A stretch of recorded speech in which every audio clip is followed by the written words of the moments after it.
I'm very pleased to welcome my colleague, Adam Soroka, the Managing Director of Cavendish Group. Hello, Adam. How are you doing? Here, Ben. I like what you said there. I think it was one question I would ask you actually. What the moderator asked. What do you think we'll be talking about in 5 years' time? That's a good question. That is. That is a very good question. I think it does depend very much on where you are, which is why it's quite interesting that he asked people with quite different perspectives on things. I think it was interesting to hear Babakar's perspective there. He's in Africa. They will have just hosted the first Olympics in Africa, the Youth Olympics, but nonetheless, it will be the first Olympic Games that will be hosted in Africa. And I think if you remember when we sort of started working for the company that we're working for now, Adam, the Cavendish Group, which is very much focused on emerging markets about 20 years ago, probably, wasn't it? Yeah, I know. But if you think back then, that was China had just joined the World Trade Organization, really, hadn't it? And the focus was very much on emerging markets and the future being in Asia and in China, and the growing sort of young populations over there. China's got an aging population now. And Africa is everyone's talking about the future being in Africa. So I think that's perhaps beyond 2027. I think we'll be talking a lot more about Africa. It's a good point as well, because I don't know where to. Yeah, I don't know where to start or where to end, because I think we started the day with a lot of technology focused panels. I think the opening panel was interesting because I think it was Abe Steen that was saying that the venue is now a medium to sort of it's like a media center now, a stadium, a venue. It's not a venue anymore, and that made me think, oh my god, he's actually right, because you've got to get everything right in it. It's not like you go to a stadium 20 years ago and you could just stay there. It's much more than that. Yeah, I mean, everything we do now is, I mean, look at us. We're here. We are broadcasting. We weren't a broadcasting company or streaming company 2 years ago. And here we are, sort of in our own way, sort of producing broadcasted media. Yeah. All of us, with our every individual around us, except as Babakar said, in Africa, not everyone has the means to do it. But the venues are being developed. And if you heard Abe Stein this morning, basically he's saying that technology and AI in particular is just got to be seen as a part of the infrastructure, a crucial part of the infrastructure of a major event going forward. And whether you sort of use like digital twins to build new venues rather for major events and build all of that technology into the design, or whether you kind of retrofit it, it's they're all going to be at it. And I think that's certainly something that the next 5 years will be full of the actual physical tech that will support the digitalization. I think it's a good point. I think you mentioned Abe Steen. I don't know if it was Al Kidd on the same panel, and I think he was talking a lot about the consumption, how the consumption of events is changing now, how we consume events. And obviously now we consume it in so many different ways, different touch points. And I sometimes think, it's brilliant because you hear all these panels talking about these data points and these, engagement of athletes and how you can follow the journey. My one concern is, we don't want that tipping point of technology overseeing or overlapping with or overtaking even physical events, because we still believe physical events being there is really the most important thing. And with this metaverse coming up now, are we going into a world now, a new world of, at some point, we're not going to even go physically to an event anymore. It's going to be all technology. So I hope there's going to be a bit of a hybrid way of working on that. Yeah, well, it's been fascinating to hear how the sports federations are sort of treading that tightrope, and the IOC and people involved in the Olympic movement sort of engagement and embracing of esports, and they're fully committed to it. And Beng Chulo is sort of saying that basically an esports version of baseball or softball will just be seen as another discipline within the federation. It's not going to be a separate thing. It's all just sort of sports, which is fascinating. But I think also there's the issue of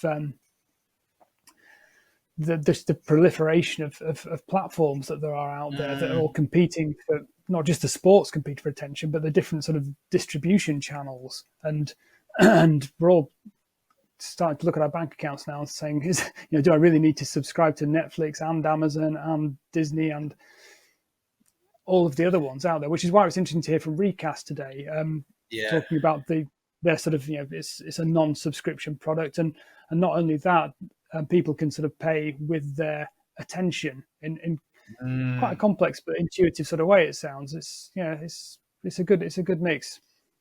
It's funny because I listened to that panel, and he used a very interesting phrase I've never heard before: subscription fatigue. I've never heard that Yes, anywhere at all.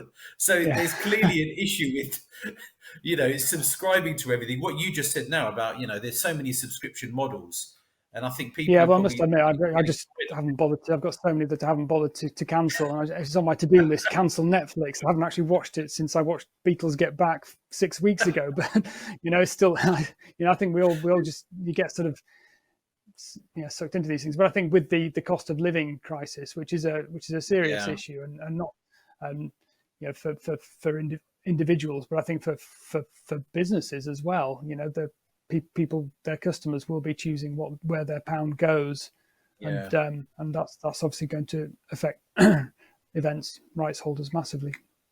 Yeah. Mm. One thing to obviously discuss before we end is sustainability, because obviously I was reading a really good post yesterday. I think it was on Glastonbury, how they're doing the big cleanup now in Glastonbury, how they're more environmentally conscious of all the rubbish that's being left and what they're doing. And it was really interesting to see some of the panels today on sustainability and what sort of companies and federations are doing. I think you've got, again, a bit of an issue with sustainability and hosting events, because you've got this sort of bit of a dichotomy, isn't it? You've got to travel and you've got to go to places, but then you burn petrol. And I think until we've got to accept certain things, especially in the short term. Similarly, I think David De Beer was talking in the panel earlier about it's great to have these aspirations of being environmentally friendly and being sustainable, but I think you've got to weigh that up with power. And if you're able to give consistent power, not intermittency. And I think this is what you've got to balance it with. We had an event, a couple of weeks ago with utilities, and how they were talking about it's very difficult when everyone charges an EV car at the same time every day because you don't have enough power for it. And you've sort of got this problem when you host events, whether it's road events, whether it's a one-off event. So I think we've got to sort of probably be patient, but we're moving in the right direction, when it comes to all things sustainable. That's my opinion, but I don't know what your sort of thoughts Yeah. are on it.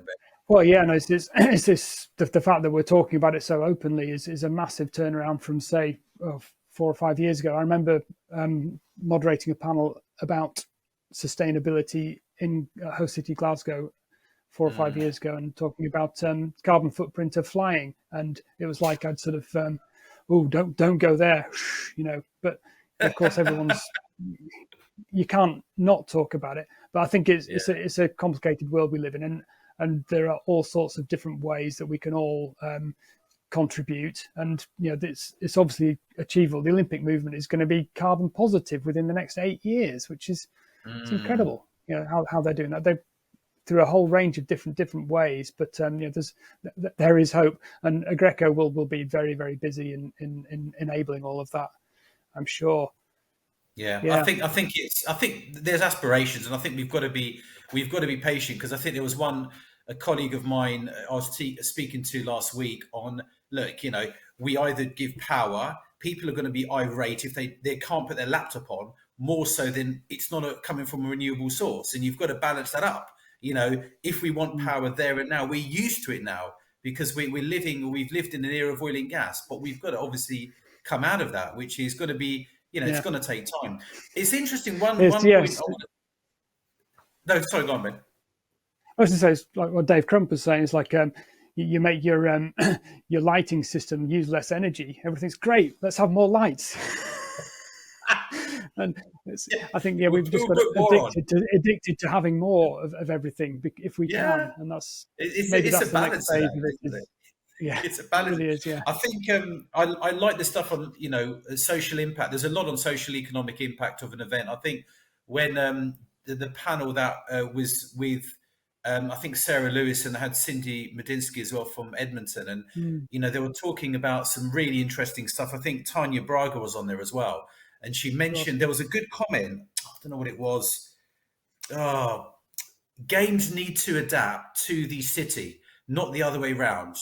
And I Yes. really resonated with that because there's this misconception or whatever people want to think about. Oh, it's a games and they've got to everything's got to go around that. But I love that perspective on the fact that the actual games have to adapt to that particular venue and that city, and everyone's different. All cities are different, and there's got to be a respect level for that city. And I love that comment. I think that really was fantastic, actually. Yeah.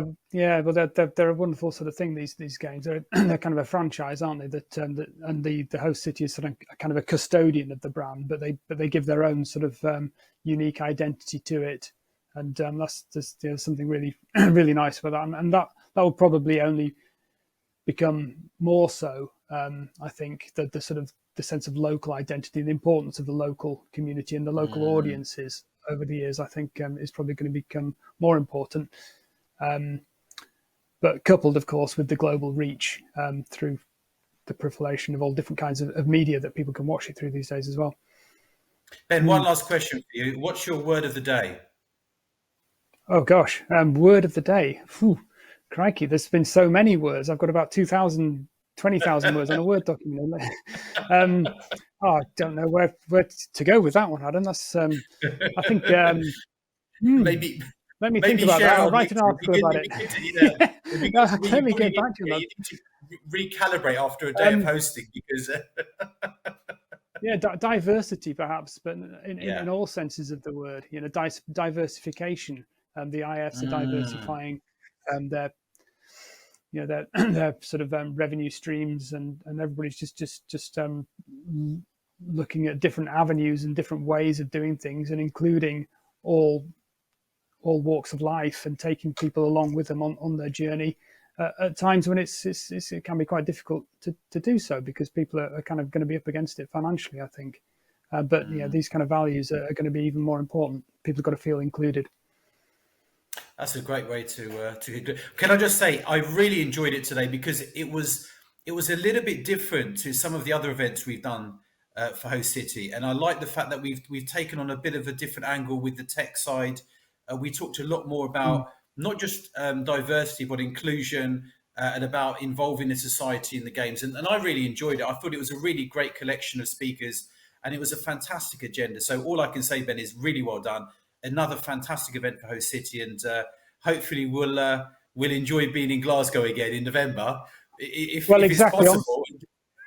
Yeah, it's definitely going to be possible. And I'll tell you who's going to be there. We've got Ivo Ferriani, the president of GAIF and the Association of Winter Olympic Federations. Paul Bush, OBE, of course, is going to be welcoming us there, the director of events for Visit Scotland.